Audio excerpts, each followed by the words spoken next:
So I mentioned before that the A, the B, and the C are just numbers.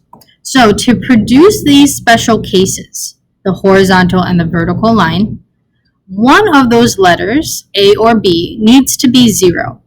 So for example, if we have this equation, AX plus 2y equals 6, and we say A is going to be 0, that looks really funny to write 0x. I've been telling you all year that we don't write it because 0 times anything goes away. So then 2 times anything is 0. We don't need to write it. So that's how they got this equation right here, 2y equals 6. So the x's go away. Now we just have the y value.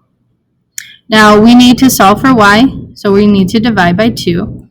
And now we have y equals 3. Just like I mentioned here for the horizontal line.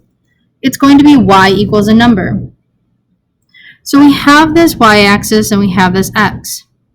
We need to find where y is always 3. We know that the y-intercept is going to be 0, 3.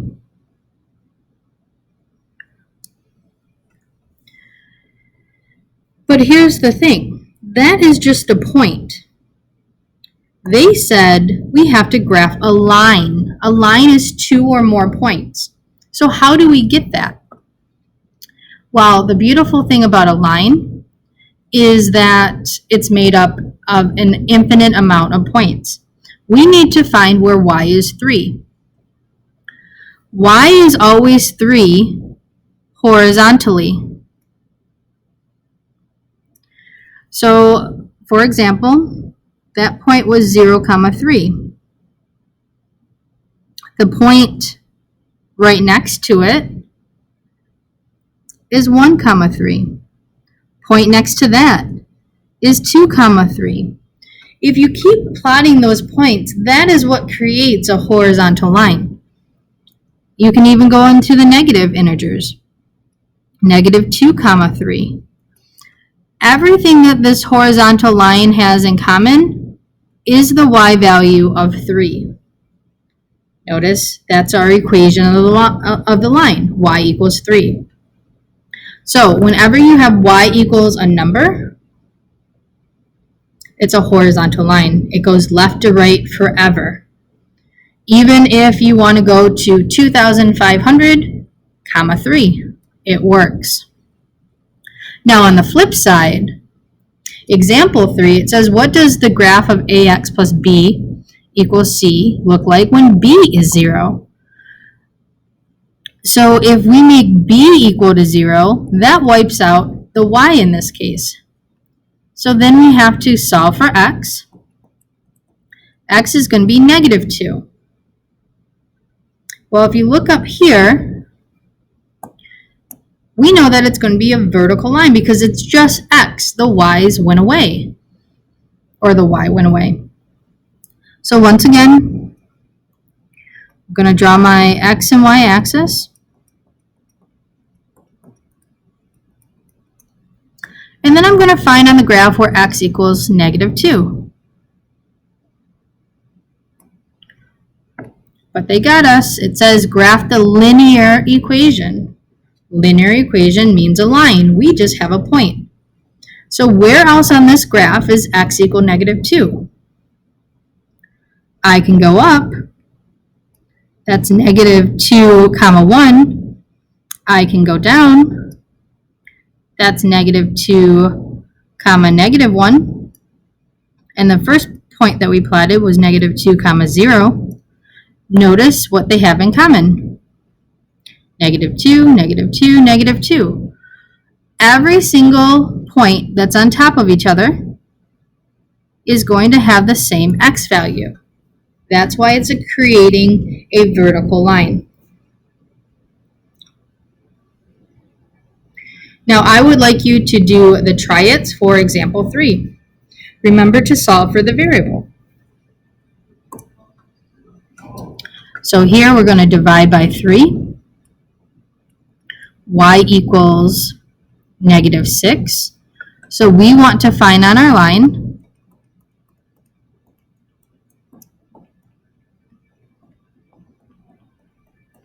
where y is -6.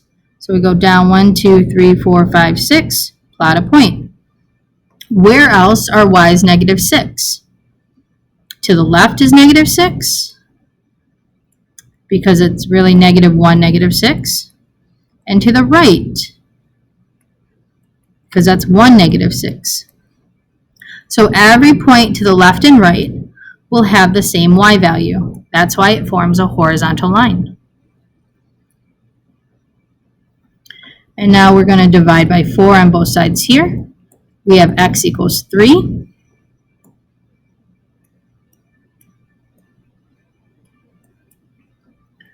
So we need to find where x is 3. X equals 3 on the x-intercept. So we know that's 3, 0. Now once again, it says graph. Graph the equation.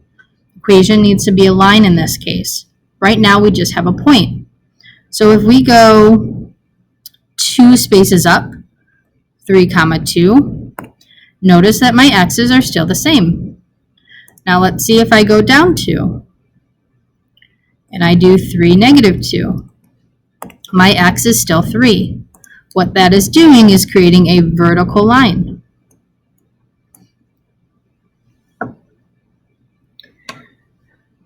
So what the notes covered today was graphing from standard form.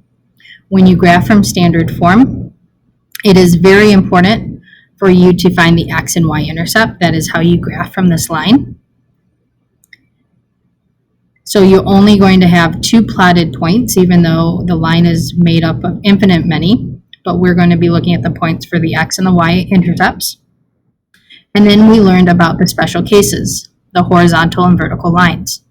Horizontal goes from left to right, and you're always going to be left with y equals a number. That's going to be the equation. And then your vertical line is going to be your up and down line when x equals a number.